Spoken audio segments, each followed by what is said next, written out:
चलिए बच्चों, कैसे हैं भैया आप लोग? पिछली क्लास में इलेक्ट्रॉनिक कॉन्फ़िगरेशन से रिलेटेड क्वेश्चन समझ आए थे आप सब लोग को अच्छे से?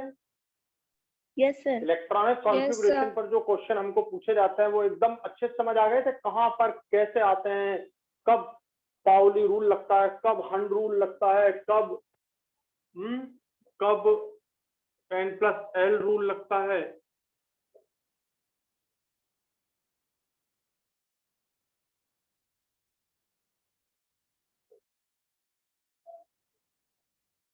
चलिए अब मुझे बताइए, छोटे छोटे क्वेश्चन हम पहले करते हैं, उसके बाद मैं बात करूंगा उसकी।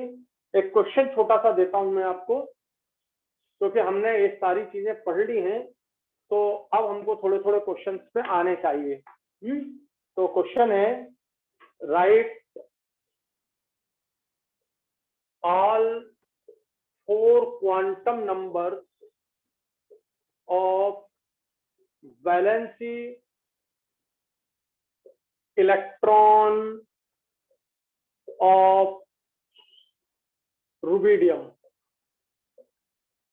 ये आपको क्वेश्चन सॉल्व करना है। क्या आया है नीट में रुबिडियम का? ठीक है, राइट ऑल 4 क्वांटम नंबर्स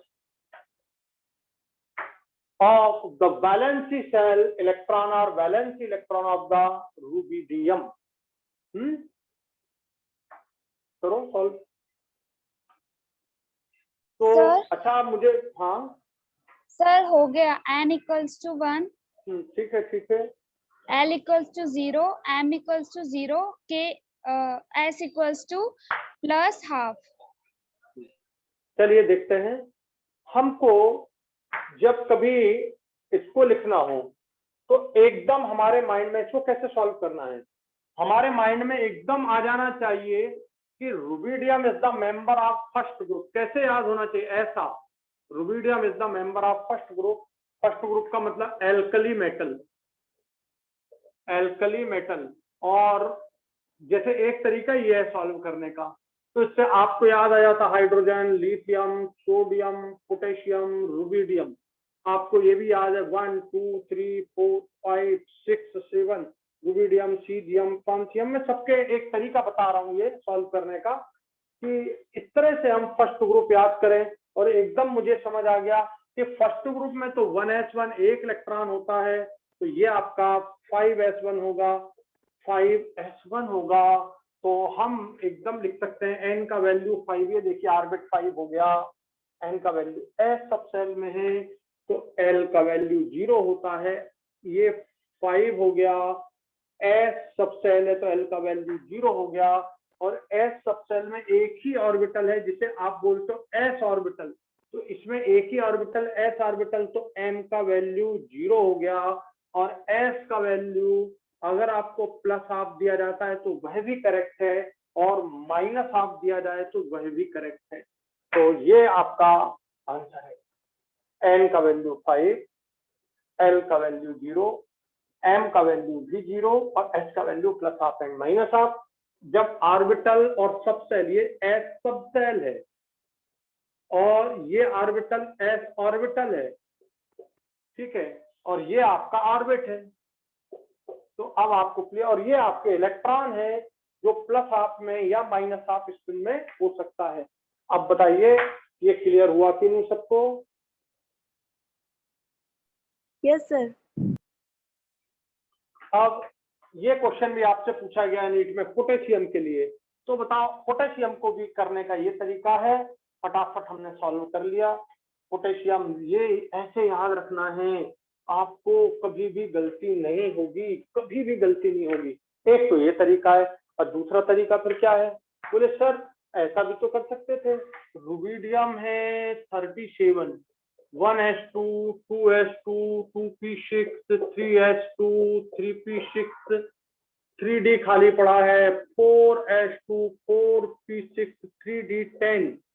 यार अब कितने हो गए? अब गिन रहे हैं, 2 2 4 6 10 12 6 18 और 10 28 2 30 6 36 और 4d भी खाली पड़ा है, 4f भी यहाँ पे खाली पड़ा है, 5s1 ये आपका 5s1 आया। इस तरह से 5s1 अब आपका इस तरह से भी ये सॉल्व हो सकता है, इस तरह से भी सॉल्व हो सकता है। तो एक तरीका ये है, एक तरीका ये है। ये कॉन्फिडेंट बिल्कुल एकदम कि हाँ इसके नीचे ये, इसके नीचे ये इस ग्रुप का मेंबर है, इसकी सेल ये है, वैलेंसी सेल ये है, और एकदम हम सॉल्व कर सकते हैं। तो बताइए आप, इसमें कोई प्रॉब्लम तो नहीं है आपको सॉल्व करने में? No sir.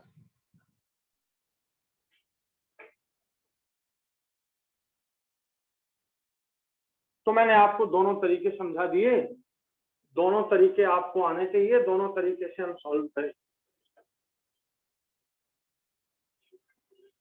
नेक्स्ट है,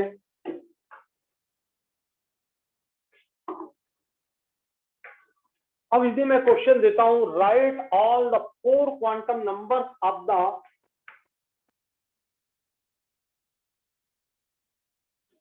write all 4 quantum numbers of the last electron of scandium.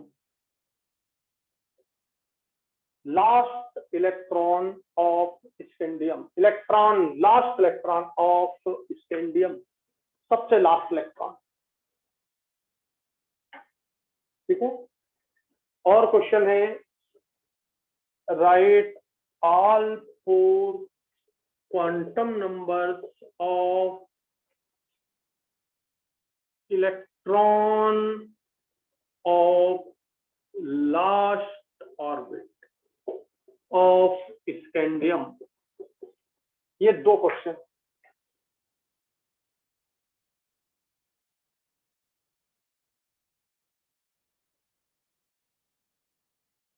तो सोचें और बताएं सॉल्व करके।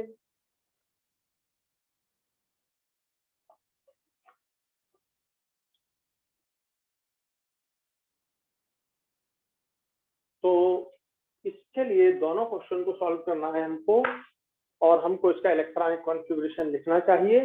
स्कैंडियम 21, देखो 1s2 2s2 2p6 3s2 3p6, ये देखो यहाँ तक तो फटाफट लिख लेना चाहिए। 2 2 4 6 10, 2 12 और 6 18, ये 18 क्लियर हो गया आपका 18, ठीक है। अब आता है 3d और 4s, बताओ पहले 4s2 बनेगा बाद में 3d1, यही होता है ना। तो आपका पहला दूसरा इलेक्ट्रॉन, और ये सबसे लास्ट इलेक्ट्रॉन हुआ, ये लास्ट इलेक्ट्रॉन है, ये वाला, ये आपका सबसे लास्ट इलेक्ट्रॉन है, ठीक है। और ये लास्ट ऑर्बिट है। बात अंतर समझ आया तुम लोग को? बोलो लास्ट इलेक्ट्रॉन ये नहीं है, ये लास्ट ऑर्बिट का इलेक्ट्रॉन है। पहले ये भरता है, सबसे लास्ट में ये जाता है, याद है ना बच्चों? तो बच्चों यस याद है कि नहीं? तो लास्ट, हाँ भूलना नहीं कि ये गड़बड़ हो जाता है। लास्ट इलेक्ट्रॉन तो ये है। अब इसके हम क्वांटम नंबर लिखते हैं, एन का वैल्यू कितना है? 3। एल का वैल्यू डी के लिए होता है 2। कभी भी भूलो तो ऐसा लिख लो, तुरंत लिख लो, भूलना नहीं बेटा। एस, एल का वैल्यू एस के लिए 0, पी के लिए 1, डी के लिए 2, एफ के लिए 3। क्योंकि आपको जो क्वेश्चन एटॉमिक स्ट्रक्चर में केमिस्ट्री में आता है वो यही आएगा। ये जो अपन पढ़ रहे हैं ये केमिस्ट्री का पार्ट है, बाकी पार्ट जो मैं पढ़ाऊंगा कल से वो फिजिक्स का ही पार्ट होगा पूरा। तो एल का वैल्यू 2। देन लास्ट इलेक्ट्रॉन, अब बताओ डी में आ गया, और डी में एल के वैल्यूज कितने होते हैं जल्दी बताओ? 5। डी में एम के वैल्यू 5। 5 कौन से में रहना चाहिए ये? एम का वैल्यू क्या लिखूं मैं इसके लिए? इसके लिए एम का वैल्यू क्या लिखूं? -2 -1 0 1 2। कोई भी, सब, चाहे तुम -2 लिखो वो भी सही है, -1 लिखो वो भी सही है, 0 लिखो वो भी सही है, +1 लिखो वो भी सही है, +2 लिखो वो भी सही है। ये सारे करेक्ट हैं, ये सारे करेक्ट हैं। किसी में भी इलेक्ट्रॉन सिंगल इलेक्ट्रॉन है और इन सबकी एनर्जी इक्वल है, तो बताओ क्या हो सकता है? ये सारे ये दें तो ये भी करेक्ट है, ये दें तो ये भी करेक्ट है, ये दें तो ये भी करेक्ट है, ये भी करेक्ट है, ये भी। तो 5 में से कोई सा भी वैल्यू दें वो करेक्ट ही होगा। बात क्लियर हो गई। और एस क्या होना चाहिए बताओ? एक सिंगल तो प्लस हाफ दें वो भी करेक्ट है, माइनस हाफ दें वो भी करेक्ट है, ये भी करेक्ट है, ये भी करेक्ट है। आप बताओ कितना बढ़िया तरीके से ये बात समझ में आनी चाहिए तुमको कि भाई एक इलेक्ट्रॉन है तो प्लस हाफ माइनस हाफ कुछ भी दें उसे कोई दिक्कत नहीं है, ठीक है। प्लस बोले एक ही इलेक्ट्रॉन है तो हम m का वैल्यू क्या लिखें? अरे पांचों लिखिए, पांचों में से कोई सा भी आए सभी करेक्ट है। और अगर मान लो एक ऑप्शन में ये दिया हो, दूसरे में ये दिया हो, तीसरे में ये दिया हो और चौथे में सारे दिए हो तो सारे वाला करेक्ट होगा, ठीक है। करेक्ट तो सभी हैं, करेक्ट तो सभी हैं। जैसे मान लीजिए आपको मैं n equal to 3, l equal to 2, m equal to -2 और h equal to plus half दूं, ये एक ऑप्शन हो गया। दूसरे ऑप्शन में ये दे दूं, तीसरे ऑप्शन में ये दे दूं और चौथे ऑप्शन में ये सब दे दूं, ये पूरा ये चौथा ऑप्शन है मेरा। तो बताओ कौन सा आंसर करेक्ट होगा? तो सर सारे ही करेक्ट है, पर मोस्ट करेक्ट की बात तो मोस्ट करेक्ट ये हो जाएगा। बोलो बात क्लियर हो गई आपको? ये बात क्लियर हो गई आपको? Yes sir. Yes sir. बहुत बढ़िया। तो ये तुम बात समझ लोगे तो कभी गलती आपसे नहीं होनी चाहिए। और अब लास्ट इलेक्ट्रॉन की बात करें तो ये हो गया आपका लास्ट इलेक्ट्रॉन। और लास्ट ऑर्बिट की बात करें तो ये देखो ये हो गया आपका लास्ट ऑर्बिट। लास्ट ऑर्बिट का इलेक्ट्रॉन ये है, n का वैल्यू वो तो बोलिए क्या है? 4, दोनों के लिए 4, दोनों इलेक्ट्रॉन के लिए 4 है। l का वैल्यू दोनों इलेक्ट्रॉन के लिए 0 है, L का वैल्यू दोनों इलेक्ट्रॉन के लिए 0, M का वैल्यू दोनों इलेक्ट्रॉन के लिए 0 है, S का वैल्यू प्लस हाफ प्लस यदि एक के लिए तुमने प्लस हाफ दिया तो दूसरे के लिए माइनस हाफ। ये प्लस हाफ तो ये इसके लिए माइनस हाफ हो जाएगा। और यदि तुमने इसको माइनस हाफ दे दिया तो इसको प्लस हाफ, दोनों सही है। गड़बड़ तो नहीं कर रहे हो ना? नहीं तो बोले सर पहला इलेक्ट्रॉन प्लस हाफ दूसरा माइनस हाफ, ऐसा नहीं। पहला प्लस हाफ तो दूसरा माइनस हाफ, पहला माइनस हाफ तो दूसरा प्लस हाफ। तो कोई गलती नहीं है इसमें, कोई भी आप यूज कर सकते हैं। ये आपके लास्ट इलेक्ट्रॉन के क्वांटम नंबर्स हो गए, ठीक है। तो लास्ट ऑर्बिट के इलेक्ट्रॉन के क्वांटम नंबर्स हो गए। तो लास्ट ऑर्बिट में आपका 4 में ये 2 इलेक्ट्रॉन है, इस हिसाब से इसका क्वांटम नंबर लिखा जाएगा। अब वो कभी ऐसा कर सकते हैं ये एक ही बार लिखें 1, ये 4 0 0 और s में लिख दिया plus half and minus half. तो प्लस हाफ एक के लिए हो गया तो दूसरे के लिए माइनस हाफ, ऐसा भी कर सकते हैं। आ गया बेटा समझ में? आ गई बात समझ में आपको?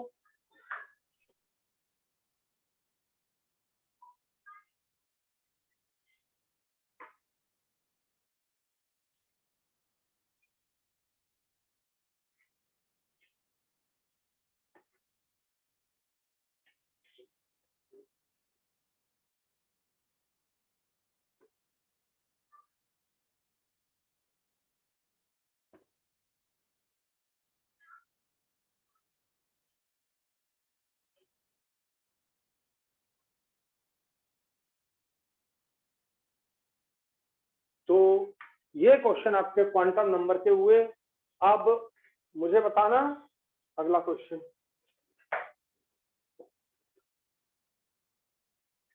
क्वेश्चन है कि n का वैल्यू 4, l का वैल्यू 3, m का वैल्यू -2, s का वैल्यू -12। क्या यह क्वांटम नंबर करेक्ट है या रॉन्ग है? किसी इलेक्ट्रॉन के लिए सेट परमिसिबल सेट है कि इम्परमिसिबल सेट है? ये करेक्ट सेट है कि इनकरेक्ट? करेक्ट सेट है कि इनकरेक्ट यस सेट सर है? परमिसिबल। तो इसे बिल्कुल एकदम n का वैल्यू 4, l 4। अब दिमाग लगा लेना जब भी ऐसे क्वेश्चन आए तो ऐसे यार 4 में तो F4 हमने 4s भी पढ़ा है, 4p भी पढ़ा है, 4d भी पढ़ा है, 4f भी पढ़ा है, 4g और 4h ये इसमें नहीं है, ये नहीं है, ये तो पक्का है, ये है 4। फिर हम जानते हैं कि L का वैल्यू 3 जो है वो F के लिए होता है, तो इसका मतलब ये 4F दिया है ऐसा। L का वैल्यू बिल्कुल याद नहीं रहे तो तुरंत लिख लो कि एल का वैल्यू 0, 1, 2, 3 होता है एस के लिए, पी के लिए, डी के लिए, एफ के लिए। ऐसा आप तुरंत लिख लिया करो तो गलती कभी भी नहीं होगी। तो एन का वैल्यू 4 है तो 4 पॉसिबल है, ये सब पॉसिबल है। फिर एफ बी 3 है तो ये एफ का वैल्यू, एल का वैल्यू एफ के लिए 3, ये भी करेक्ट है और ये भी करेक्ट है। अब एफ अगर है, अगर एफ है तो एम के 7 वैल्यू हो सकते हैं। एम के कितने वैल्यू होते हैं? 7। सबको याद है? एफ के वैल्यू ये 7 हो जाएंगे, -3, -2, -1, 0, +1, +2 एंड +3, ये 7। और यहाँ आपको दिया है -2 तो ये भी करेक्ट हो गया, तो ये भी करेक्ट है। तो ये तो माइनस आप ये, अच्छा हाँ, कभी कभी क्या है, बदमाशी थोड़ी सी ये हो जाती है जो अपन देख नहीं पाते। एस का वैल्यू, कभी कभी ये लोग क्या करते हैं, एस का वैल्यू 0, और एस का वैल्यू 0 हम सोचते सोचते ये सोच जाते हैं कि एस का वैल्यू 0। ये एस नहीं है, ये एस ऑर्बिटल है, ये एस ऑर्बिटल है ना, और ये एस सबसेल है, ये एस सबसेल है, और ये एस स्पिन क्वांटम नंबर है। तो कभी कभी ये लोग क्या गड़बड़ करते हैं, यहाँ पे एस का वैल्यू माइनस आप प्लस आप की जगह 0 कर देते हैं, और हम 0 को स्पिन क्वांटम नंबर अगर सोच गए तब तो कोई दिक्कत नहीं, और अगर हमने सबसेल सोच गए तो हम 0 को सही मान जाते हैं। ये एक बच्चे से ऐसी मिस्टेक हुई थी, एक बच्चे से ऐसी मिस्टेक हुई थी, तो मैंने आपको याद दिलाया कि हाँ ये मिस्टेक हो जाती है। बोलो समझ आ गया आपको? मान लो मैं फिर से एक बार, अगर मैं इस क्वेश्चन को s = 0 कर देता तो फिर s का वैल्यू, स्पिन क्वांटम नंबर का वैल्यू तो कभी 0 होता नहीं है। तो यहाँ पर ये ध्यान रखने वाली चीज है। तो ये प्लस हाफ दिया जाए, माइनस हाफ दिया जाए, कोई भी दिया जाए, तो ये सेट जो मैंने दिया था ये करेक्ट है। तो आपको इस डिजाइन से सॉल्व करना है, जो मैं डिजाइन लिख रहा हूँ इस डिजाइन को आपको कॉपी में बनाना है। इस डिजाइन को जब आप कॉपी में बना लेंगे तो मिस्टेक होने की प्रोबेबिलिटी बिल्कुल नहीं होगी। मिस्टेक एक बार समझ में आ जाए हमको करना कैसे, सोचना कैसे, सोचने का ढंग अगर समझ में आ जाए तो फिर कभी गलतियां नहीं होंगी। तो लिखिए जल्दी,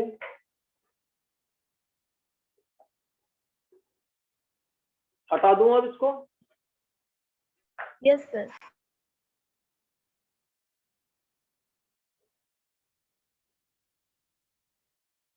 अब मेरा क्वेश्चन है, मैं आपको क्वेश्चन दे रहा हूं, n का वैल्यू 3, l का वैल्यू सपोज 0, m का वैल्यू सपोज 0 है। ये जो क्वांटम नंबर दिए जा रहे हैं ये कितने इलेक्ट्रॉन्स के लिए हैं? कितने इलेक्ट्रॉन्स के लिए हैं? कितने इलेक्ट्रॉन्स के लिए हैं? These n = 3, l = 0, m = 0 quantum numbers are for how many electrons? For how many electrons? मैं आंसर दे रहा हूं।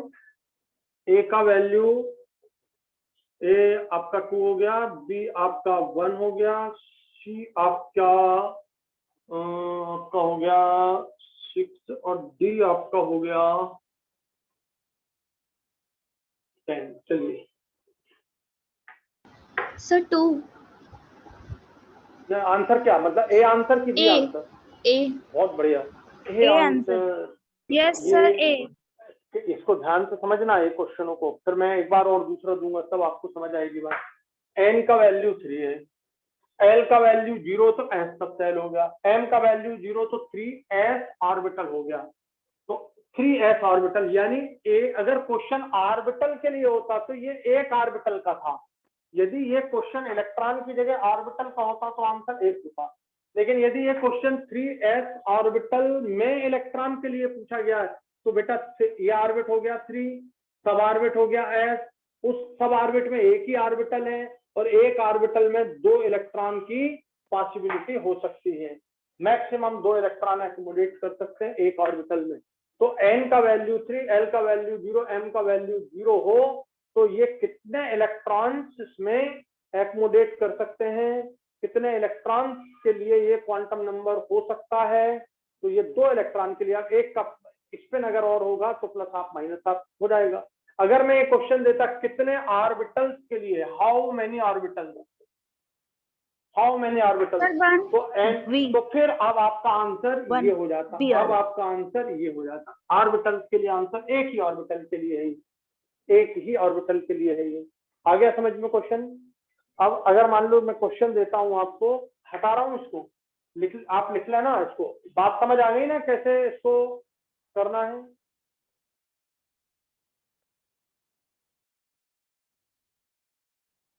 चलिए अब मैं क्वेश्चन दे रहा हूं,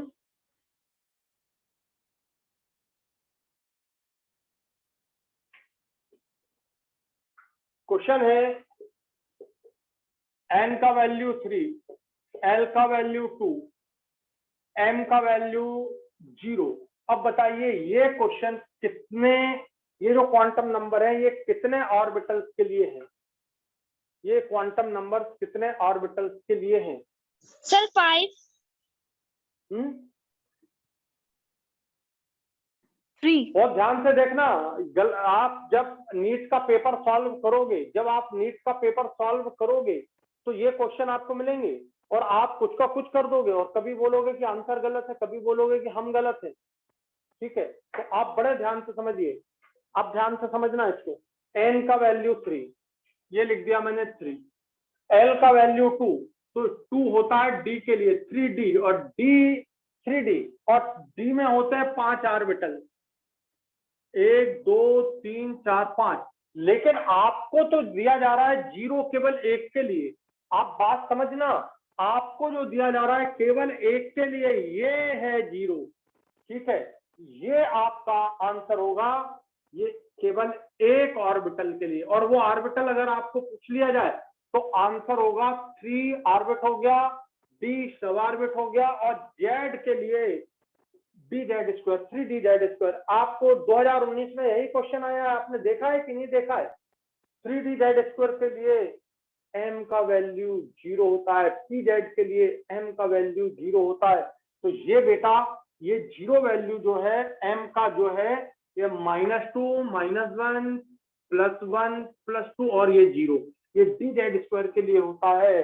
तो एक ऑर्बिटल का यह क्वांटम नंबर है। ऑर्बिटल याद करो, ये हो गया ऑर्बिटल, साई को अपन बोलते हैं ऑर्बिटल वेव फंक्शन, और इसको रिप्रेजेंट करते हैं n l m से। मैंने कल समझा चुका हूँ आपको पिछली क्लास में, n l m ऑर्बिटल के लिए है ये ऑर्बिटल। एक ऑर्बिटल को 3 क्वांटम नंबर से रिप्रेजेंट करते हैं, एक ऑर्बिटल को 3 क्वांटम नंबर से रिप्रेजेंट करते हैं। बताओ अब करेक्ट हो गया आपका आंसर? आप बात को अच्छी तरह से समझ गए हो कि नहीं बताओ? Yes, sir. बिल्कुल अच्छी तरह से ना। चलिए अब अगला क्वेश्चन दे रहा हूं मैं, इसको ध्यान से समझ, हटा दूं इसको, लिख लिया आपने कैसे समझना है? अब मैं इसी क्वेश्चन को चेंज कर रहा हूं यहीं पर आपके सामने। मेरा क्वेश्चन है ये,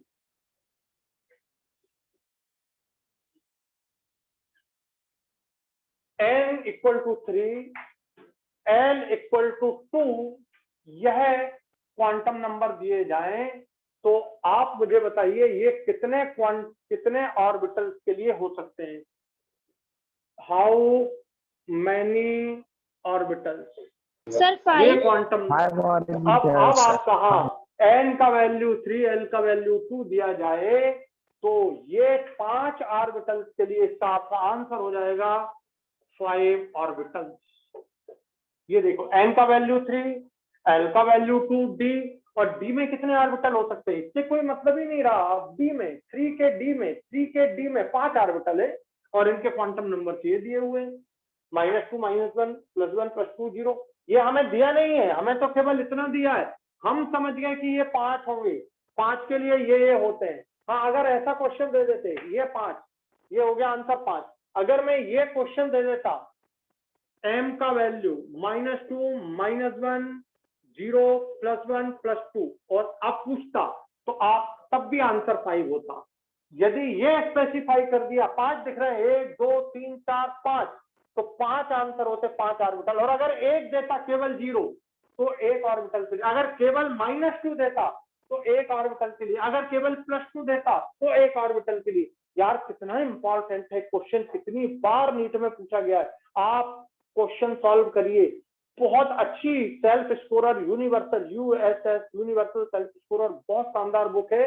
अगर आपके पास हो तो उसको सॉल्व करिए, नहीं हो तो ले लीजिए। बहुत शानदार बुक है, उसमें क्वेश्चन बहुत ज्यादा है, हम सिलेक्ट कर लेंगे अच्छे अच्छे क्वेश्चन एग्जाम में आए हुए। अलग से कुछ लेने की जरूरत नहीं, केमिस्ट्री में एक पर्याप्त है तो जिसमें सब कुछ है। तो ये आपका आंसर होगा। आ गया समझ में? हटा दूं अब इसको? Yes sir. अब मुझे बताइए एक और क्वेश्चन। पहला, n का वैल्यू 5, l का वैल्यू 3, m का वैल्यू 0, s का वैल्यू -1/2। बताइए ये कितने इलेक्ट्रॉन्स के लिए क्वांटम नंबर है? मैं आंसर दे रहा हूं आपको। पहला है answer A, answer 1, B answer 2, C answer 25, D answer 50।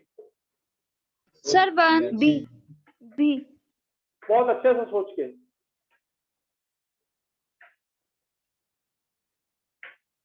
Yes sir, B. तो ये एक इलेक्ट्रॉन का क्वांटम नंबर है।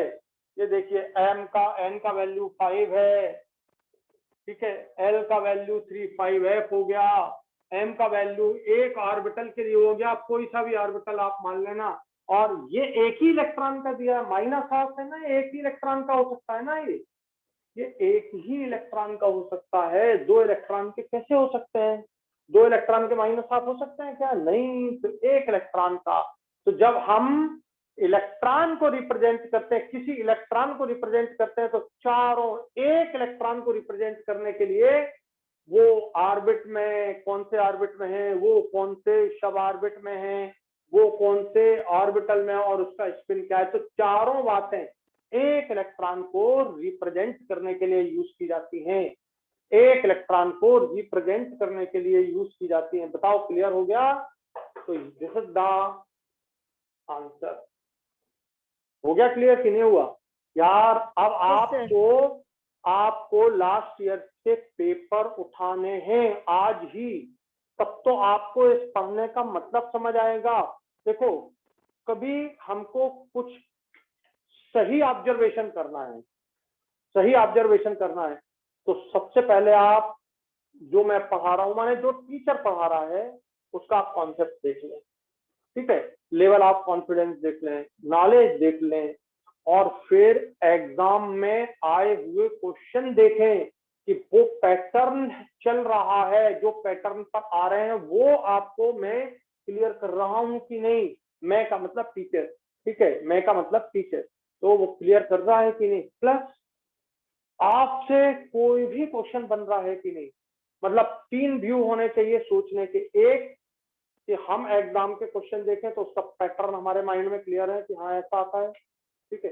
दूसरा, हमारा कॉन्सेप्ट कि हम कोई भी क्वेश्चन इस तरह का अगर क्वांटम नंबर से करें तो हमसे बनना चाहिए। तो इस तरह से आप जो, और तीसरी एक और बात कि हम बिना रिवीजन किए, अगर मुझे इसे रिवीजन ना करना पड़े 1 महीने बाद भी, तो क्या मुझे वो चीजें याद हैं या नहीं, वो चीजें याद हैं कि नहीं, मैं क्वेश्चन सॉल्व कर सकता हूं कि नहीं, ये एक आपको ऑब्जर्व करना चाहिए। ये 4 चीजें बहुत अच्छे से ऑब्जर्व करना चाहिए। आगे समझ।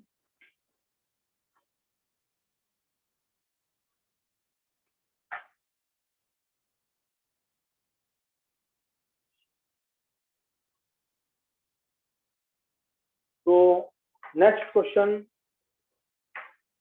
सॉल्व करिएगा। क्वेश्चन है,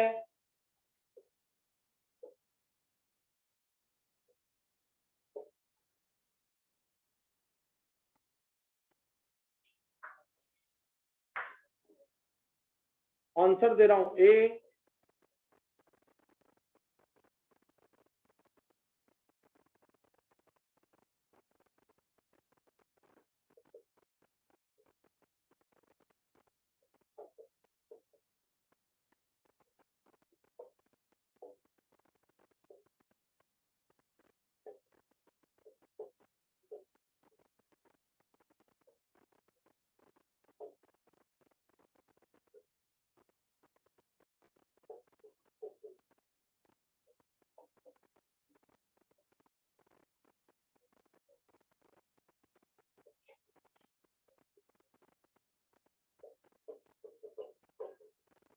बताइए। सर ए।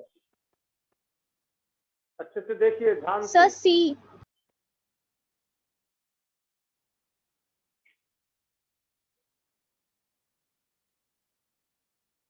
बहुत अच्छे से देखिए।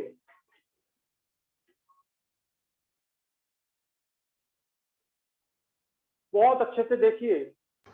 सबसे पहली बात, बी। जब ऐसे क्वेश्चन को अपने को सॉल्व करना हो, जब ऐसे क्वेश्चन को हमको सॉल्व करना हो तो क्या करना चाहिए? सबसे पहले इलेक्ट्रॉन काउंट कर लें। 2 2 4 5 है, यहाँ पे 5 और ये 1, तो टोटल इलेक्ट्रॉन 10।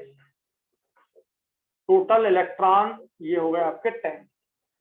पहली बात, 10 इलेक्ट्रॉन जैसे ही हमारे माइंड में आता है हम नियान पर कंसंट्रेट हो जाते हैं कि नियान का एटॉमिक नंबर 10 है तो इलेक्ट्रॉन 10। और जब हम नियान का इलेक्ट्रॉनिक कॉन्फ़िगरेशन लिखते हैं तो कैसा लिखते हैं? 1s2 2s2 2p6, ये हो गया 1s2 2s2 और 2p6।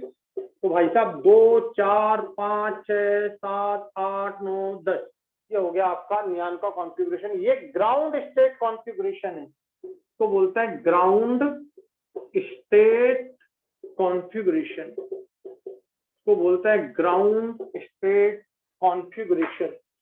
अब बताओ क्या ये नियान का ग्राउंड स्टेट कॉन्फ़िगरेशन है? बताओ। No, sir. नहीं। No sir. और अब बहुत ध्यान से बात को समझना। यहाँ पर 1s2 2s2 2p6, यार यहाँ 3s पड़ा है, खाली पड़ा है, 3p खाली पड़ा है, 3d खाली पड़ा है, ये सब खाली पड़े हुए। अब क्या, अगर आपने एनर्जी दी, ध्यान से सुनना, आपने एनर्जी दी और एनर्जी का वैल्यू इतना है कि इलेक्ट्रॉन यहां से ट्रांसफर हो गया इसमें, ये देखिए 3s में आ गया, यहां से ये जो इलेक्ट्रॉन है एक, ये यहाँ पे ट्रांसफर हो गया, यहाँ आ गया, ये खाली हो गया। अब बताओ, आपने इलेक्ट्रॉन को एनर्जी दी तब तो वो यहाँ आया, तो ये क्या हो गया? Excited state. क्या हो गया बेटा? एक्साइट हो गया। अगले ऑर्बिट में एक्साइट हो गया, तो हम ये बोलेंगे this is the excited state configuration of neon. तो ये आंसर सही हो जाएगा। अब बोले सर, फिर ध्यान से सुनना, सोडियम आयन, सोडियम में होता है प्रोटॉन 11 उसका एटॉमिक नंबर है, और इलेक्ट्रॉन भी 11 ही होते हैं, तो ये तो हो गया सोडियम जिससे इलेक्ट्रॉन नहीं निकला है। और अगर एक इलेक्ट्रॉन निकाल दूं, ये एक इलेक्ट्रॉन निकाल दूं तो इलेक्ट्रॉन बचेंगे 10, तो इस पर कितना चार्ज आ जाएगा बेटा? ये बन गया सोडियम प्लस आयन। आया समझ में कि नहीं? Sodium plus ion. फिर से एक बार, प्रोटॉन होते हैं 11, इलेक्ट्रॉन होते हैं 11, तो सोडियम पर कोई चार्ज नहीं होता है।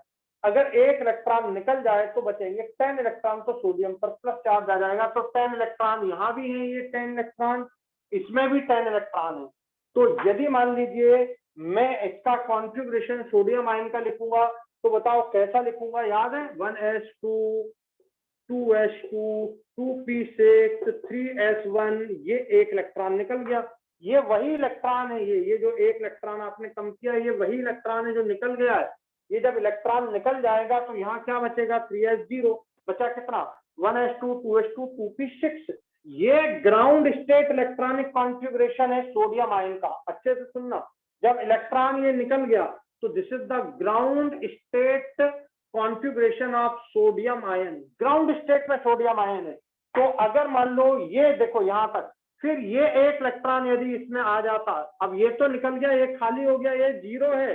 अगर ये इलेक्ट्रॉन और आप एनर्जी देते और ये इलेक्ट्रॉन यहां आ जाता, तो हम बोल देते एक्साइटेड स्टेट इलेक्ट्रॉनिक कॉन्फ़िगरेशन। तो excited state electronic configuration of sodium ion भी करेक्ट है, excited state of magnesium ion भी करेक्ट है, एक्साइटेड स्टेट ऑफ नियॉन भी करेक्ट है, excited state of aluminium +3 ion भी करेक्ट है। लेकिन यहाँ पे एक्साइटेड स्टेट सिर्फ इसमें दिया है तो ये करेक्ट है, यहाँ ग्राउंड स्टेट लिखा है, यहाँ ग्राउंड स्टेट लिखा है। अगर यहाँ पर ग्राउंड स्टेट की जगह एक्साइटेड स्टेट लिख देते तो ये आंसर, ये आंसर, ये आंसर, तीनों आंसर करेक्ट हो जाते। बोलो अब क्लियर हुआ कि नहीं आपको?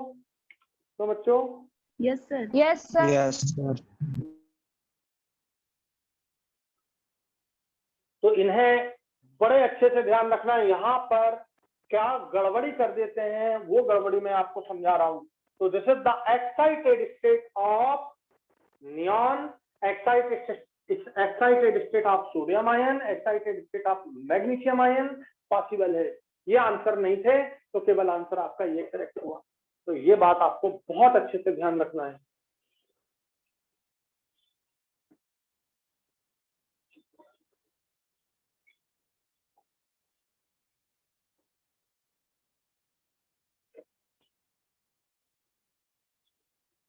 चलिए अगला क्वेश्चन है,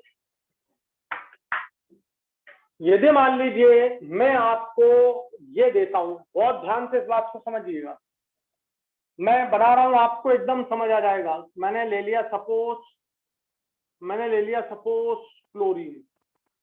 क्लोरीन 17, ध्यान से समझना बेटा, 1s2 2s2 2p6 3s2 3p5, count कर लो, 2 2 4 6 10 12 और 5 17, मतलब 17 इलेक्ट्रॉन हो गए। तो आपका क्लोरीन का एटॉमिक नंबर 17 है और इलेक्ट्रॉन भी 17 है।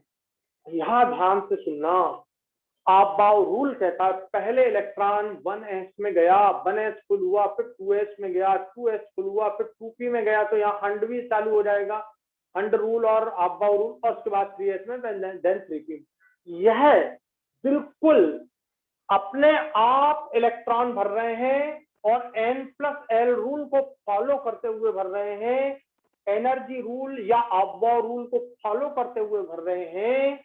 तो ये कॉन्फ़िगरेशन होता है, इसको हम बोलते हैं ground state configuration, ground state configuration. और यहाँ बेटा 3d0 पड़ा हुआ है, ये देखो 3d0 पड़ा हुआ है। मैं पहले इसको बना देता हूं, s को, ये हो गया आपका p और ये हो गया आपका d, ये हो गया आपका d, 2 1 2 3 4 और ये 5। अब ध्यान से सुनना, ये पहली बात हो गई आपकी ग्राउंड स्टेट की। दूसरी बात, अगर मैं इसको एनर्जी दूं और यहां से ये एक कोई सा भी इलेक्ट्रॉन यहां ट्रांसफर हो जाए, तो यहां बचेगा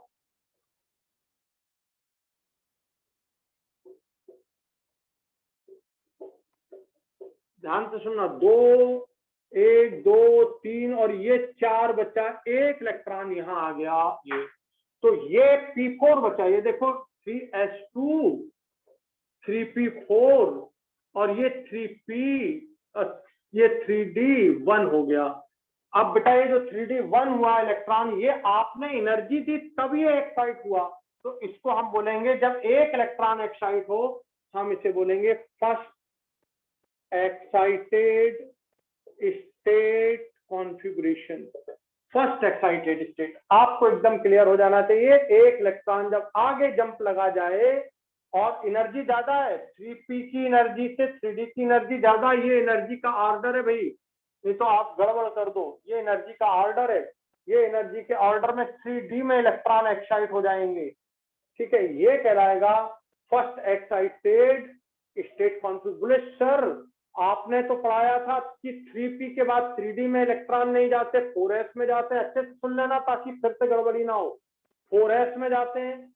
नहीं बेटा, जब आप एक्साइट करोगे, एनर्जी दोगे इलेक्ट्रॉन को, तो वो 4s में नहीं जाएगा, वो 3d में ही अपने ही ऑर्बिट की अपनी ही ज्यादा एनर्जी वाले सब ऑर्बिट में जाएगा, इसमें नहीं जाएगा, ये गलती मत कर देना, ठीक है। तो ये कहलाता है फर्स्ट एक्साइटेड स्टेट कॉन्फ़िगरेशन। अरे ये फर्स्ट एक्साइटेड स्टेट कॉन्फ़िगरेशन होता है ना, तभी तो हाइब्रिडाइजेशन मिलता है, sp3d।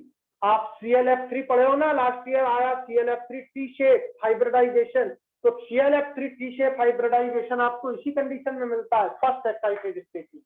अब अगर आपने एक इलेक्ट्रॉन और एक्साइट कर दिया, ध्यान से सुनना, ये इसमें चला गया एनर्जी पाके, तो ये एनर्जी पाके गया, तो ये कैसा हो जाएगा बेटा, ये ऐसा।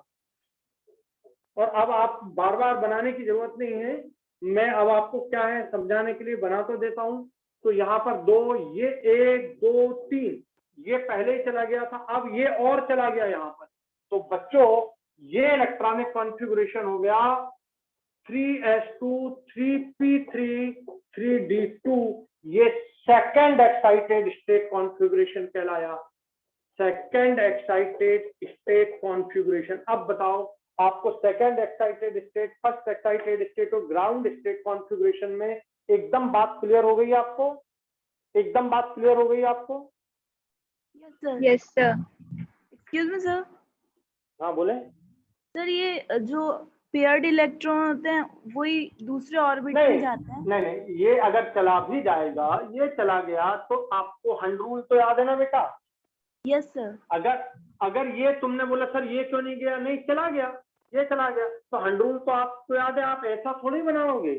ध्यान से सुनना मेरी बात को, नहीं तो फिर गड़बड़ कर दो। बोले सर ये चला जाता तो ये बचते, है ना? ये जैसे आपने बोला सर ये चला गया तो ये चला गया तो ऐसा बचा। सर ये चला जाता, यहाँ पे आ गया तो ये ऐसा बचता नहीं बेटा, ये नहीं होता। क्यों? क्योंकि इन तीनों की एनर्जी तो इक्वल है और 3 इलेक्ट्रॉन, तो ये अपने आप ऐसा ही हो जाता है, ऐसा। तो चाहे आप इसको भेजो, चाहे इसको भेजो, चाहे इसको भेजो, चाहे इसको भेजो, इलेक्ट्रॉनिक कॉन्फ़िगरेशन यही रहेगा P3 में। आ गई बात समझ में कि नहीं आई? Yes sir. तो ये बहुत इंपॉर्टेंट बात है, बहुत अच्छा क्वेश्चन पूछा बच्चे। नहीं तो कभी कभी क्या, यदि मान लो ऐसा दिया जाए और आपने ये एक्साइट कर दिया माइंड से, तो ये बचा, बोले सर ये तो ऐसा बचना चाहिए, नहीं, वो P3 का मतलब ये, P3 का मतलब ये, लिखो जल्दी। तो अब आपको ground state, first excited state, second excited state की बात क्लियर हो गई। और इससे बेस पर मैं एक और बात समझाता हूँ, इसको समझ लो पहले, इसको लिख लो पहले, फिर समझाता हूँ।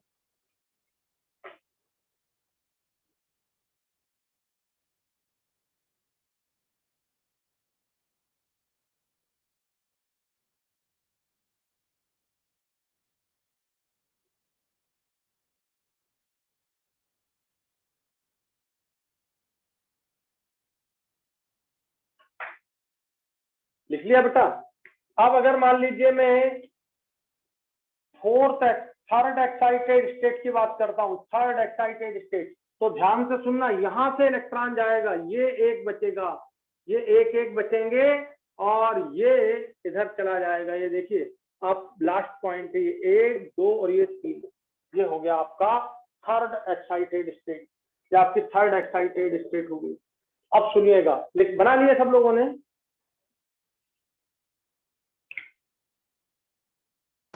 Yes sir.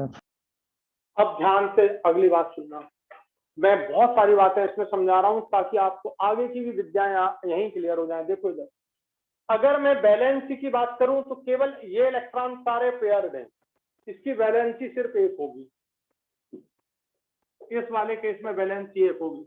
क्लोरीन सिर्फ इस केस में एक ही वैलेंसी शो कर रहा है, इसमें 1 2 3 क्लोर, यहाँ पर 3 बॉन्ड बन सकते हैं, 1 2 3, ये तो बॉन्ड बनाएगा नहीं, ये भी नहीं बनाएगा, ये पेयर्ड है, तो 1 2 3 बॉन्ड बन सकते हैं, यहाँ पर वैलेंसी 3 हो जाएगी क्लोरीन की। यहाँ पर देखो 1 2 3 4 5, यहाँ पर वैलेंसी क्लोरीन की 5 हो जाएगी, और यहाँ पर वैलेंसी 1 2 3 4 5 6 7, यहाँ पर वैलेंसी 7 हो जाएगी। ये क्लोरीन ऐसी कंडीशन में 7 वैलेंसी अनपेयर्ड इलेक्ट्रॉन है बेटा, बहुत ध्यान से सुनना, अनपेयर्ड इलेक्ट्रॉन है 1 2 3 4 5 6 7, so there are 7 unpaired electrons and chlorine is able to form 7 bond and number of bond is called its valency। जितने नंबर ऑफ बॉन्ड बनेंगे वही उसकी वैलेंसी हो जाती है। तो वैलेंसी की बात क्लियर हो गई आपको कि किसमें कितनी वैलेंसी होगी, बोलो क्लियर हुआ? मैं अब भी एक एग्जांपल दूंगा तो तुमको मजा आ जाएगा कि वैलेंसी भी आप इससे डिसाइड कर सकते हैं। तो वैलेंसी हो गई। और था, ध्यान से सुनो, इसमें अकेला हाइब्रिडाइजेशन देखो, एक एस का और 3 पी के, 1 2 3 sp3 होगा, इसका टाइप ऑफ हाइब्रिडाइजेशन sp3 होगा। इसका देखो sp के 3 और d का 1, इसका sp3d होगा, इसका 1 2 3 और ये भी है 4 5 6, तो ये देखो इसका sp3d2 हाइब्रिडाइजेशन मिलेगा ऐसे केस में, और इसका 1 2 3 4 5 6 7 sp3d3 हाइब्रिडाइजेशन मिलेगा। तो आप हाइब्रिडाइजेशन भी बता सकते हैं। मैंने आपको हाइब्रिडाइजेशन की आगे की रास्ते खोल दिए कि आप इनसे बता सकते हैं जो चाहो। क्लोरीन के कितने, ClF3, ClF5, Cl2O7, ClOF2, पता नहीं कितने आप इसमें बता सकते हो, सब ऐसे समझा के और आप बैलेंस ही बतला सकते हो। तो लिख लेंगे इसको, बता दूं बेटा इसको आप। Yes sir. जैसे अब मैं एक एग्जांपल दे रहा हूं तो तुमको यहाँ की ये सारी बातें क्लियर हो जाएंगी। ये इसको देखना बेटा, ऑक्सीजन Cl2O7 बना रहा हूं मैं, Cl2O7, Cl देखो एक इलेक्ट्रॉन, ध्यान देना कितने अनपेयर्ड है, 1 2 3 4 5 6 7 अलग अलग है। तो एक यहाँ ये 7 अलग अलग इलेक्ट्रॉन हो गए। ये ऑक्सीजन की वैलेंसी होती है 2, ये ऑक्सीजन की वैलेंसी 2 हो गई, ऑक्सीजन की वैलेंसी ये 2 हो गई, ऑक्सीजन की वैलेंसी ये 2 हो गई, ऑक्सीजन की 2 वैलेंसी होती है, देखिए 2 ये हो गई, इधर भी Cl है और Cl के ये 7 इलेक्ट्रॉन है, एक ये 2 वैलेंसी वाला, ये 2 वैलेंसी वाला और ये 2 वैलेंसी वाला। अब बताओ अगर मैं क्वेश्चन पूछूं, यहाँ ध्यान से सुनना, अगर मैं क्वेश्चन पूछूं कि ऑक्सीजन की कितनी वैलेंसी है किसमें, तो ऑक्सीजन की हमेशा 2 होंगी। देखो चाहे यहाँ पर देखो 2 है, चाहे यहाँ पर इस ऑक्सीजन की देखो, चाहे यहाँ पर इस ऑक्सीजन की देखो, चाहे इस ऑक्सीजन की देखो, ये 2 वैलेंसी है। तो बेटा ऑक्सीजन की वैलेंसी हुई 2, लेकिन क्लोरीन की वैलेंसी, किसी भी क्लोरीन की वैलेंसी के साथ नंबर आप बॉन्ड काउंट करो तो 1 2 3 4 5 6 7, तो क्लोरीन की वैलेंसी हुई 7। इसमें वैलेंसी ऑफ क्लोरीन 7 है, वैलेंसी ऑफ ऑक्सीजन 2 है। बताओ क्लियर हो गया ये पॉइंट आपको? ये आपको क्लियर हो गया है? आया है आपको इस तरह का क्वेश्चन Cl2O7 का या N2O5 का आया है? N2O5 में नाइट्रोजन की पूछी है, आप देख लेना, N2O5 नीट में ही आया है, N2O5 में नाइट्रोजन की कितनी है, तो ये 7 हो गई। इस तरह से आप नंबर ऑफ बॉन्ड से बैलेंसी डिसाइड भी कर सकते हैं। तो ये आपको इलेक्ट्रॉनिक कॉन्फ़िगरेशन की excited state configuration, first excited state configuration, second excited state configuration, ये क्लियर होगा। कभी आए तो आप बिल्कुल आराम से पहचान सकते हो। पहले ग्राउंड स्टेट लिखना, सबसे पहले ग्राउंड स्टेट लिखना, उसके बाद फिर देखना कि कौन सा दिया हुआ है।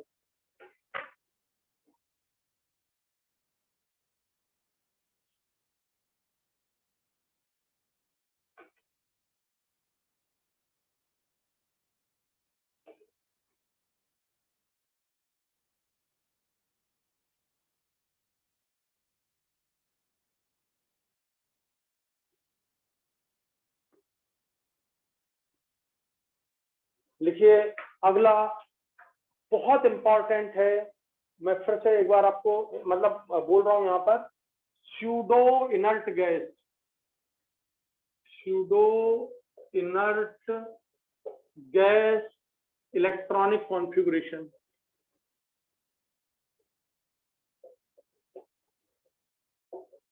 ये देखो स्यूडो इनर्ट गैस इलेक्ट्रॉन, आप इनर्ट गैस कॉन्फ़िगरेशन जानते हैं, H2P6 होता है, सब जानते हैं ना H2P6 इनर्ट गैस कॉन्फ़िगरेशन होता है, बोलो। Yes sir. अब इसको ध्यान से देखना, pseudo inert gas configuration, Zn को लिख रहा हूं यहाँ पर, बहुत ध्यान से देखना। Zn होता है 30, Zn में 1s2 2s2 2p6 3s2 3p6 3d, और आप जानते हैं पहले 4s2 और ये 3d 10 हो गया, ये पहले 4s2 3d 10। अब ध्यान से सुनना, यदि मैं ये 2 इलेक्ट्रॉन निकाल दूं, ये जो 2 इलेक्ट्रॉन हैं ये मैं निकाल दूं तो क्या बचा बताओ? ये Zn आयन बन गया, Zn+2 आयन बन गया, Zn+2 आयन की नहीं। ये 2 इलेक्ट्रॉन जब आप निकाल दोगे, जब ये 2 इलेक्ट्रॉन आप निकाल दोगे तो ये बन जाएगा Zn+2 आयन, और ये लास्ट ऑर्बिट, अब ये हो गया खाली, अब ये हो गया खाली, तो लास्ट ऑर्बिट क्या बचा? ये, इसी को बोलते हैं स्यूडो इनर्ट गैस कॉन्फ़िगरेशन, इसी का नाम है H2P6D10 हो बेटा, H2P6D10 हो। n का वैल्यू यहाँ 3 हो तो 3, 4 हो तो 4, n का वैल्यू आप जो रखना हो वो रख देना। जैसे यहाँ पर 3 है तो 3s2 3p6 3d10, n का वैल्यू 4 तो 4s2 4p6 4d10, n का वैल्यू 5, तो 5s2, 5p6, 5d10, तो जो भी हो सकता है। जैसे जिंक, कैडमियम, मरकरी एक ही ग्रुप में है, जिंक, कैडमियम, मरकरी ये एक ही ग्रुप में है, तो Zn+2, कॉपर +2 और Hg+2 का कॉन्फ़िगरेशन यही होगा। इसके आगे देखो, कॉपर, सिल्वर और गोल्ड एक ही ग्रुप में है, तो कॉपर में D10 और S1 होता है बेटा, ध्यान से सुनना, S1 एक इलेक्ट्रॉन निकल जाए, तो एक इलेक्ट्रॉन निकल गया, तो इन सभी का कॉन्फ़िगरेशन, इन सबका कॉन्फ़िगरेशन यही होगा S2p6D10, और इसे हम बोलते हैं स्यूडो इनर्ट गैस कॉन्फ़िगरेशन। तो अब आपको समझ आ गया, S2p6 होता है इनर्ट गैस कॉन्फ़िगरेशन और S2p6D10 होता है स्यूडो इनर्ट गैस कॉन्फ़िगरेशन।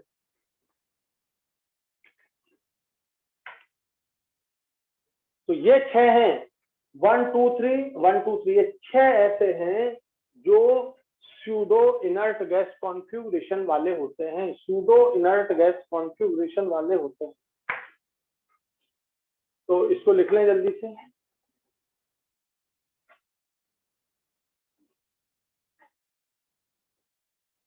हो गया क्लियर आपको बच्चों?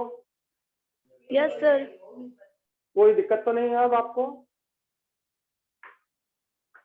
नो अब सर। ये आपके, अब देखो मैंने कॉन्फ़िगरेशन की पूरी कैटेगरी आपको समझा दी, अब सिर्फ बचता है एस ब्लॉक का पूरा हो गया, पी ब्लॉक का पूरा हो गया, 1 बाय 1 उनके नीचे सबके एक जैसे इलेक्ट्रॉनिक कॉन्फ़िगरेशन होते हैं, डी का बचता है, ठीक है, और एफ का बचता है। तो मैं क्या करने वाला हूं, जब आपको पीरियोडिक टेबल पढ़ाऊंगा तो पीरियोडिक टेबल में पूरे इलेक्ट्रॉनिक कॉन्फ़िगरेशन, ये तो आपको याद ही हो गए, बाकी सब सिर्फ डी और एफ बताना है, तो आपको पीरियोडिक टेबल के टाइम पे मैं डी और एफ के पूरे इलेक्ट्रॉनिक कॉन्फ़िगरेशन लिख दूंगा, पूरी पीरियोडिक टेबल बनाएंगे, उसका कैसा सिस्टम है, कैसा अरेंजमेंट है, कहां पर क्या है, उसमें वो आ जाएंगे, तो उसमें दो काम एक साथ हो जाएंगे। अगर मैं यहाँ पढ़ाऊंगा तो फिर पीरियोडिक टेबल में मुझे वो थोड़ी बहुत चीजें बतानी पड़ेंगी, तो मैं एफपी और डी के बेटा वहां पे बता दूंगा, तो आपने दो काम एक साथ हो जाएंगे, ठीक है, पीरियोडिक टेबल का काम भी हो जाएगा और इलेक्ट्रॉनिक कॉन्फ़िगरेशन का भी हो जाएगा। हटा दूं बेटा इसको?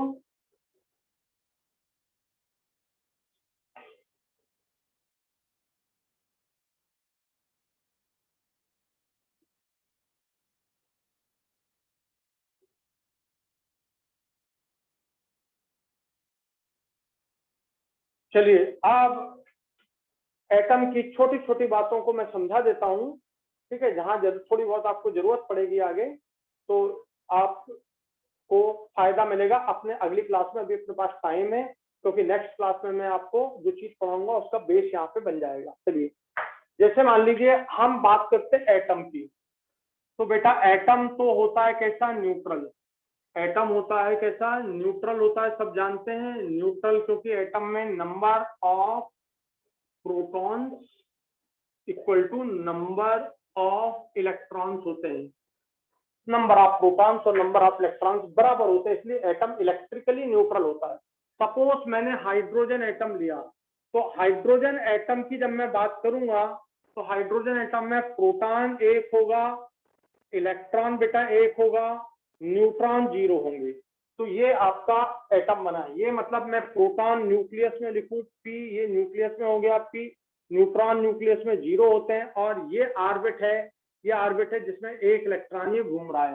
तो हम जनरल रिप्रेजेंटेशन इस तरह से हाइड्रोजन का बनाते हैं, क्लियर हो गया? अभी यदि मैं हाइड्रोजन से, जो आपके सामने हाइड्रोजन से यदि मैं आयोनाइजेशन एनर्जी के बराबर एनर्जी दे दूं, तो ये हाइड्रोजन से ये इलेक्ट्रॉन पूरी तरह से निकल जाएगा, ये सेकंड, थर्ड, फोर्थ और ये इंफिनिटी, तो ये इलेक्ट्रॉन इंफिनिटी में यहाँ पे पहुंच जाएगा। तो जब इंफिनिटी में पहुंच जाएगा, ध्यान से सुनना बेटा, इंफिनिटी में पहुंच जाएगा इलेक्ट्रॉन, वो मैंने इंफिनिटी वहां पे बना दिया, इलेक्ट्रॉन को आयोनाइजेशन एनर्जी के बराबर एनर्जी आपने दे दी, तो यहां से इलेक्ट्रॉन इंफिनिटी में पहुंच गया, तो आपका बन गया अब ये हाइड्रोजन आयन, ये हाइड्रोजन आयन बन गया। अब बताओ हाइड्रोजन एटम में ये मामला था, हाइड्रोजन आयन में प्रोटॉन कितना रहेगा बेटा, एक, इलेक्ट्रॉन कितने हो गए, 0, क्योंकि इलेक्ट्रॉन तो जा चुका, निकल चुका, इंफिनिटी में जा चुका, न्यूट्रॉन पहले से ही 0 है, देखो न्यूट्रॉन पहले से ही 0 है, इलेक्ट्रॉन 0 हो गया, निकल के इंफिनिटी में जा चुका, और प्रोटॉन एक बचा। तो जो प्रोटॉन बचा, अब यहाँ कुछ नहीं है, ये खत्म हो गया, केवल ये बचा, केवल ये, तो आप इसे बोलने लगते हो प्रोटॉन। तो प्रोटॉन का मतलब होता है H+ आयन। तो प्रोटॉन और H+ आयन एक ही चीज होती है। समझ आ गया बेटा? प्रोटॉन और H+ आयन एक ही चीज हो गई, क्योंकि न्यूट्रॉन 0, इलेक्ट्रॉन जा चुका है इंफिनिटी में, तो केवल आपके पास ये बचता है, और ये है, तो आप क्या कहोगे कि केवल प्रोटॉन है। और ये एटम किसका था बेटा? हाइड्रोजन का। तो ये हाइड्रोजन आयन कहलाने लगा। तो हाइड्रोजन आयन का एक नाम हो गया प्रोटॉन। और इसका ये लिखना जल्दी से, तो मैं आपको रिप्रेजेंटेशन समझाता हूं।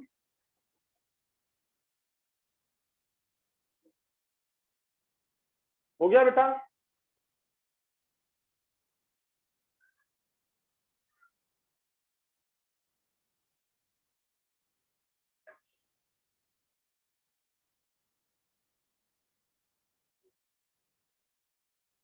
ध्यान दो, हो गया, कंप्लीट हो गया ये आपका? Yes sir. तो भैया इसको लिखने का तरीका, किसी भी एटम की कोई भी स्पीशी लिखने का तरीका, ये स्पीशी हो गई। यहाँ पर आपको क्या लिखना है? एटॉमिक नंबर, ये एटॉमिक नंबर, ठीक है। और यहाँ पर लिखना है आपको एटॉमिक मास। एटॉमिक नंबर यहाँ भी लिख सकते हो, एटॉमिक मास यहाँ भी लिख सकते हो, एटॉमिक नंबर यहाँ भी लिख सकते हो, एटॉमिक मास यहाँ भी लिख सकते हो। तो अब ये लिखने का एक तरीका होता है, ठीक है। दूसरी बात, यहां पर सिंपली कभी चार्ज वाली स्पीसी हो तो यहां पर लिखते हैं चार्ज, और यहां पर लिखते हैं मास। तो इस तरह से किसी भी स्पीसी को रिप्रेजेंट करते हैं, ठीक है बेटा।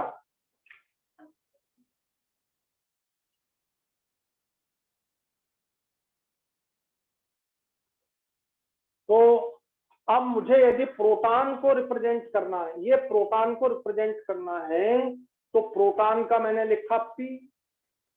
प्रोटॉन में इलेक्ट्रॉन तो है नहीं, न्यूट्रॉन भी 0 है, तो प्रोटॉन पर चार्ज हो गया बेटा +1, ये दिख रहा है, अकेला +1 रह जाएगा, इलेक्ट्रॉन तो खत्म हो गया।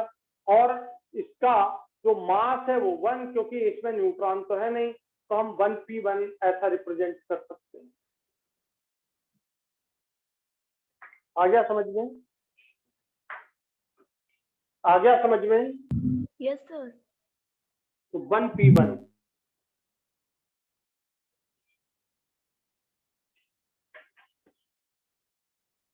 जैसे बेटा यहां पर सपोज हीलियम होता, तो हीलियम में एटॉमिक नंबर 2 है। Atomic number 2 means number of proton इसमें 2 हो गए, तो इलेक्ट्रॉन भी 2 होंगे, क्योंकि चार्ज न्यूट्रल तभी होगा जब प्रोटॉन और इलेक्ट्रॉन बराबर हो। तो प्रोटॉन और इलेक्ट्रॉन दोनों बराबर हैं, यहाँ पर प्रोटॉन इलेक्ट्रॉन बराबर है, चार्ज कुछ भी नहीं है इस पर। और हीलियम में न्यूट्रॉन हो जाते हैं 2, हेलियम में न्यूट्रॉन हो जाते हैं 2। अब जरा ध्यान से देखना, जो मास नंबर होता है, सिंपली इसे एटॉमिक वेट हम बोल देते हैं, उसे ध्यान दीजिए। ये होता है number of proton plus number of neutron, number of proton plus. Sir मैं बहुत डिटेल में भी आपको समझाऊंगा कि यहाँ पर हम सिंपली न्यूट्रॉन और प्रोटॉन के सम को मास नंबर या एटॉमिक मास बोल देते हैं। क्यों बोल देते हैं वो आपको 5-7 मिनट बाद आ जाएगा।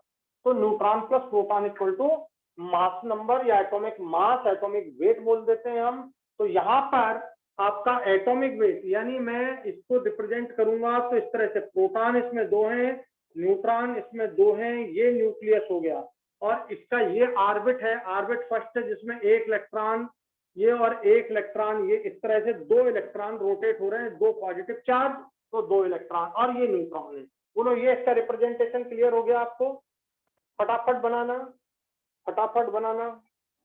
अब देखो मैं आगे की बात समझा रहा हूँ। ये आपका हीलियम हो गया एटम, मैंने क्या किया, इस इलेक्ट्रॉन को निकाला, आयोनाइजेशन एनर्जी दी, ये भाग गया इंफिनिटी में, इसको इस तरह पीटा मारा, ये इलेक्ट्रॉन भाग गया, फिर इसको भी पीटा मारा, भाग गया। तो इसको पीटा तो IE1, इसको पीटा निकाला तो IE2, और इन दोनों का सम दिया। तो अब बताओ, ये भी निकल गया और ये भी निकल गया, तो क्या बचा? केवल प्रोटॉन 2 न्यूट्रॉन 2 ये बचा, और ये ऑर्बिट खाली दिख रहा है आपको। दोनों इलेक्ट्रॉन भाग गए निकल के, ये दोनों इलेक्ट्रॉन निकल के भाग गए, ये भी भाग गया और ये भी भाग गया। अब बताओ, बात समझ आ गई आपको?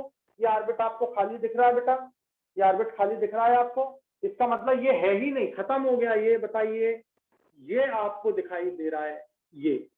अब ये क्या है? ये हीलियम एटम था, this is the helium atom जो मैंने यहां लिखा है पूरा, और ये हो गया helium nucleus, nucleus of helium, ये हो गया न्यूक्लियस ऑफ हीलियम। अब बताओ, यदि ये न्यूक्लियस ऑफ हीलियम है, ये 2 इलेक्ट्रॉन निकल के भाग गए, ठीक है, तो बताइए हीलियम के न्यूक्लियस को आप क्या बोलते हैं? आप क्या बोलते हैं हीलियम के न्यूक्लियस को? याद है? अरे ये अल्फा पार्टिकल बन गया। ये क्या बन गया? This is called alpha particle, this is called alpha particle, this is called alpha particle. Helium का न्यूक्लियस इसे कैसे रिप्रेजेंट करते हैं? ये रिप्रेजेंट करने का तरीका इधर देखिए। हीलियम में चार्ज न्यूट्रॉन पर तो 0 होता है, ये 2+ है, ये +2 चार्ज हो गया, ये देखिए 2, और न्यूट्रॉन और प्रोटॉन का सम मास नंबर हो गया, जिसे एटॉमिक मास सिंपली बोल देते हैं, तो ये हो गया 4। तो 2He4, 2He4, this is called alpha particle. तो अल्फा पार्टिकल का मतलब क्लियर हो गया आपको बेटा? अल्फा पार्टिकल का मतलब क्लियर हो गया आपको?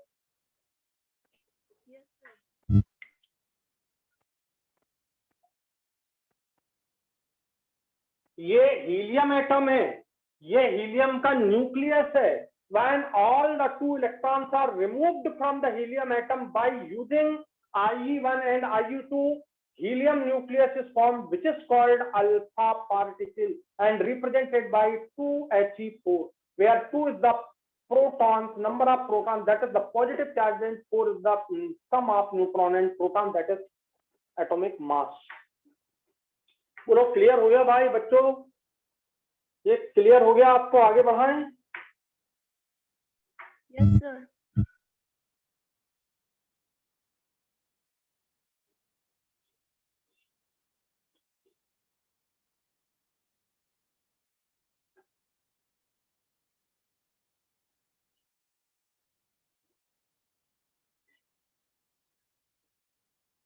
नेक्स्ट है, ध्यान दीजिए। अब अगर मान लीजिए मैंने आपको बोला कि आप आइसोटोप लिखिए, क्या होते हैं आइसोटोप? तो आइसोटोप जो होते हैं, आइसो हिंदी में बोलते हैं सम, सम का मतलब होता है बराबर। आइसोटोप जिनका पीरियोडिक टेबल में पोजीशन सेम हो, पीरियोडिक टेबल में पोजीशन सेम हो, तो हम वो आइसोटोप कहते हैं उनको, ठीक है। तो अब आइसोटोप और हमारा जो पीरियोडिक टेबल बनता है वो एटॉमिक नंबर के बेस पर, तो जिनका एटॉमिक नंबर सेम होता है उनका पीरियोडिक टेबल में पोजीशन भी सेम होगा। तो आइसोटोप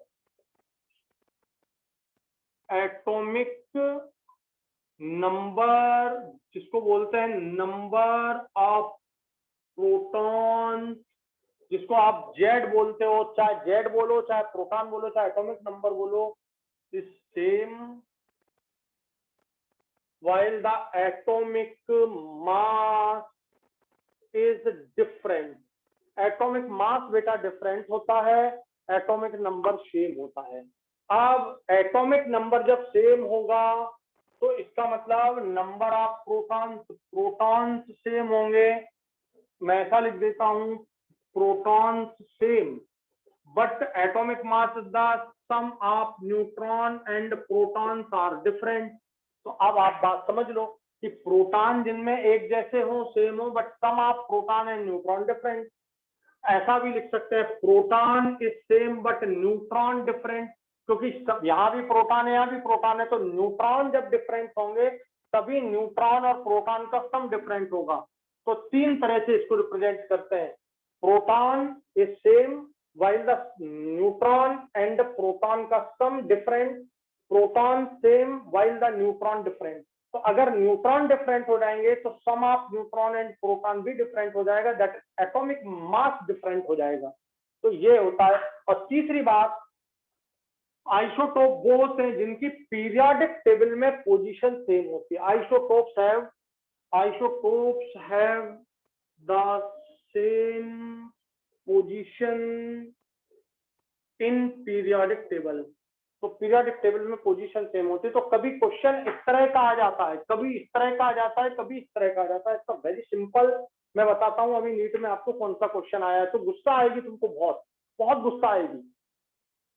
तो ये लिख लें जल्दी।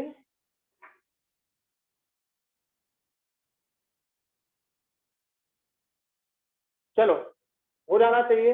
अब देखो, एक बात ध्यान से सुन लो, दुनिया में जितने भी एलिमेंट हैं, हमारी केमिस्ट्री में अभी तक करीब करीब 118 एलिमेंट हैं, जिसमें 2 नहीं डिस्कवर हुए हैं, मतलब 116 एलिमेंट हैं जो डिस्कवर्ड हो चुके हैं। ठीक है, तो उनके सभी के आइसोटोप्स होते हैं, सभी के आइसोटोप्स होते हैं। हाइड्रोजन में जिसमें एक प्रोटॉन है उस तक का भी आइसोटोप होता है। तो same in the periodic table position, have the same position in the periodic table. और ये सेम पोजीशन तब आएगी जब सेम एटॉमिक नंबर होगा, सेम एटॉमिक नंबर होगा, तब पीरियोडिक टेबल में पोजीशन सेम आएगी। क्योंकि आपकी नई पीरियोडिक टेबल एटॉमिक नंबर के बेस पर बनाई गई है। तो position in the periodic table same तब होगी जब एटॉमिक नंबर सेम होगा, और जब एटॉमिक नंबर सेम होगा और मास डिफरेंट हो जाएगा तो वो बन जाएंगे आइसोटोप। चलिए अब ध्यान से सुनिएगा, है ना। हाइड्रोजन के आइसोटोप लिख रहा हूं मैं, ये क्लीन कर दूं।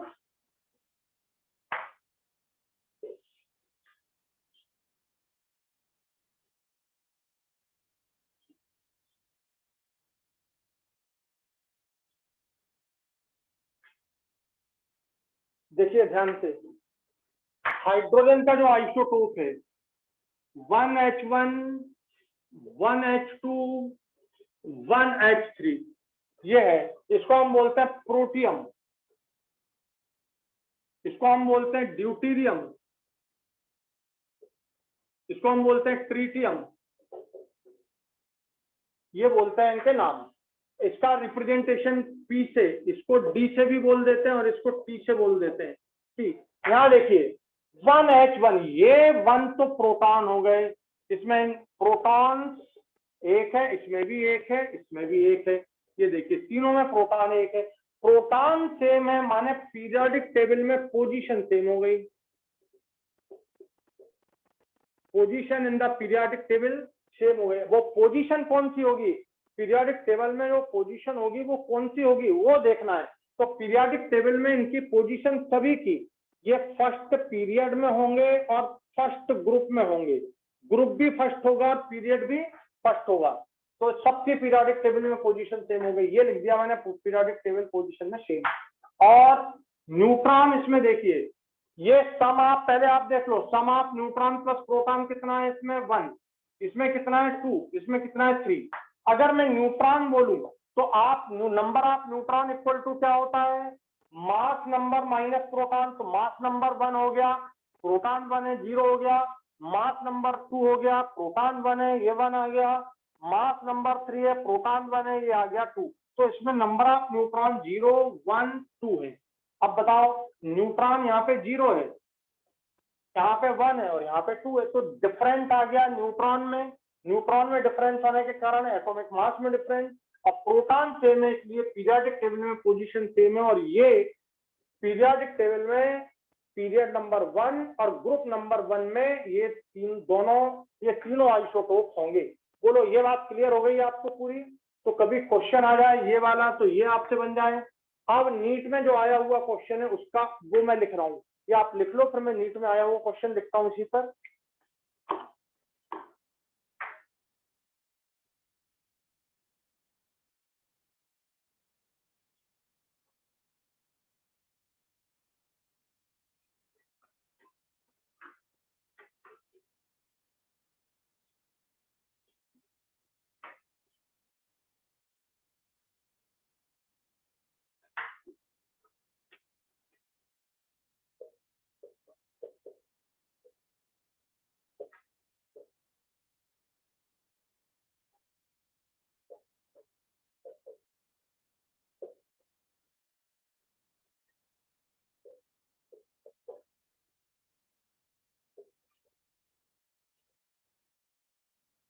ये देखो, ये क्वेश्चन आपको नीट में पूछा गया है।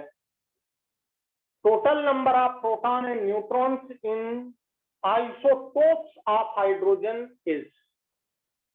तो आंसर बताओ क्या। तो जब टोटल प्रोटॉन की बात करेंगे तो टोटल प्रोटॉन 1 + 1 + 1, ये प्रोटॉन हो गए। 1 + 1 + 1, ये प्रोटॉन हो गए। प्लस न्यूट्रॉन देख लो, 0 + 1 + 2 = 6 आंसर होगा। ये आपका आंसर आ गया 6। अब बात समझ आ गई होगी आपको कि कैसे 6 आया। क्वेश्चन पढ़ लो और आंसर पढ़ लो जल्दी से।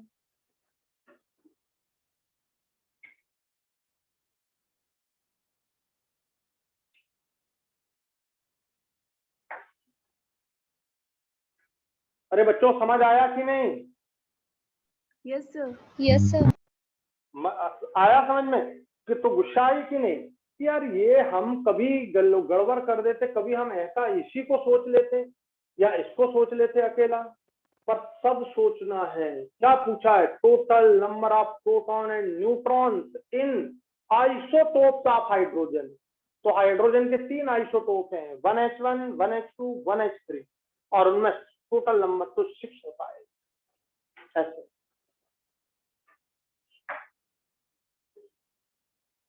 देखो, मैं टीचर हूं, पहली बात। उससे बढ़ के मैं कोच हूं, ठीक है। कोच का मतलब आपको वो बात बताए जो आपसे गलती होने की संभावना हो। टीचर का मतलब वो बात बताए जो पढ़ा दे, बस ये होता है। बट टीचर से ऊपर कोच होता है, ठीक है। और कोच से ऊपर गुरु होता है। गुरु वो बात भी बतलाता है, कौन सी? जो अंतरात्मा में बैठी हुई बातें जो होती है ना, कुछ आध्यात्मिक बातें, ठीक है, वो गुरु का कर्तव्य बताना। तो ये मैंने तीनों को डिस्टिंग्विश कर दिया आपको। चलिए, तो इतनी बात पूरी समझ में आ गई आपको आइसोटोप्स की। अब आइसोटोप से कैसे बनता है, बस लास्ट पॉइंट आपको मैं बतलाता हूँ। आइसोटोप्स को बनाना है, अपने को सीखना है।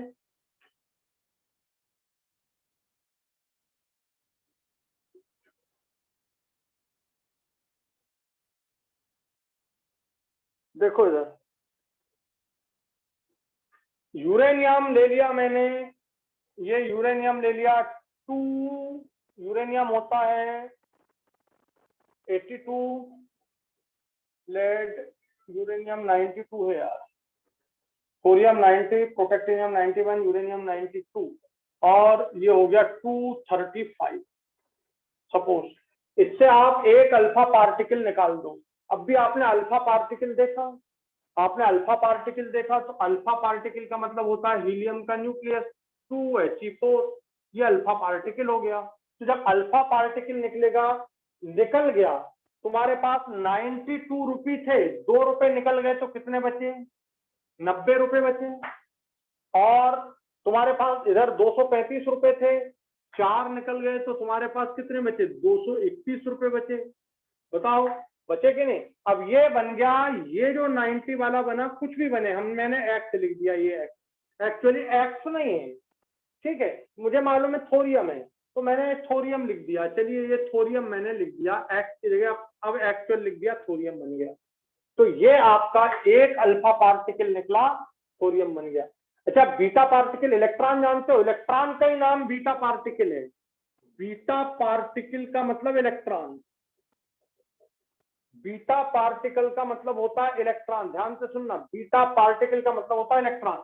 और इलेक्ट्रॉन पर चार्ज होता है -1 और मास होता है 0। तो मैं आपको आगे कल की क्लास में पढ़ाऊंगा। चार्ज होता है -1 और मास होता है 0। अब बताओ, यदि मैं इससे 2, ये थोरियम बना, ये फिर से लिख दिया मैंने, थोरियम 90 231, और मैंने इससे इलेक्ट्रॉन निकाल दिया है, देखिए -1, ये 0। अब इधर का सम काउंट करो, 92, 90 + 2, ये हो गया 92, ये 235 है, ये देखो 231 + 4, तो ये हो गया 234। ऊपर का वैल्यू बराबर होना चाहिए सम, ये देखिए सम हो गया। नीचे का सम भी बराबर होना चाहिए, ये देखिए बराबर है। आप ध्यान से देखेंगे, ये 92 हो गया। और यहां भी अगर मैंने थोरियम से एक इलेक्ट्रॉन निकाला, तो ये बताइए जब यहाँ और यहाँ ये जो वाला बनेगा तो यहाँ 91 होना चाहिए कि नहीं? तो -1 और 91 इक्वल टू 90 आ जाएगा। अगर मैं ऐसे 2 निकाल दूं, ऐसे मैं 2 इलेक्ट्रॉन निकाल दूं, ध्यान से सुनना बेटा, ये 2 इलेक्ट्रॉन निकाल दिए तो बोलो मुझे इधर क्या करना पड़ेगा? 92। तो 92 ये -1 इंटू 2 -2 और 92 ऐड करोगे तो 90 हो गया। और इधर तो ऊपर 0 है, ये देखो 231 का 230 बन रहा है। और ये मास, ये जो एटॉमिक नंबर आपको 92 दिख रहा है, ये किसका दिख रहा है? यूरेनियम का। ये बन गया यूरेनियम 231, ये बन गया यूरेनियम का आइसोटोप। तो एक अल्फा पार्टिकल और 2 बीटा पार्टिकल का मतलब इलेक्ट्रॉन, एक अल्फा पार्टिकल और 2 बीटा पार्टिकल निकलते हैं तो क्या बन जाता है? आइसोटोप बन जाता है। तो ये कितनी बार ये क्वेश्चन आया? बोलो समझ आ गया आपको? बोलो समझ आ गया आपको? Yes, sir. तो बस ये काम बन गया।